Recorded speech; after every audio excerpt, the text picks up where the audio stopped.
انسان برا نہیں ہوتا بلکہ اس کی ضرورت ختم ہو جاتی ہے۔ یہ جملہ بڑا خوبصورت لگتا ہے سننے میں بھی پڑھنے میں بھی، لیکن میرا خیال سے کہ انسان کی ضرورت کی بجائے اگر یہاں پر یہ کہہ دیا جائے کہ انسان کی ایکسپیکٹیشن جب ختم ہو جاتی ہے کسی دوسرے انسان سے تو پھر اس کے تعلقات کم ہونا شروع ہو جاتے ہیں۔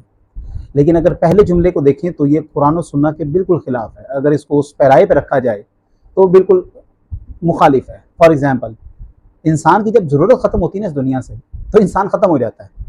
اس کا جو سانس اس دنیا کے اندر ضروری ہے، جب تک اس کی ضرورت رہے گی تب تک سانس آتا رہے گا۔ جب اس کا مقصد حیات یا مقصد اس کا ختم ہو جاتا ہے اس دنیا سے تو پھر وہ ختم ہو جاتا ہے۔ اور قرآن پاک نے اس کو بڑے خوبصورت الفاظوں میں پرویا ہے، کل نفس ذائقۃ الموت، یعنی یہ جو موت کا ذائقہ ہے انسان نے چکھنا ہی تب ہے جب اس کی ضرورت ختم ہو گئی۔ اس دنیا میں ہر شخص ایک ضرورت کے تحت پھر رہا ہے، اپنا رول پلے کر رہا ہے۔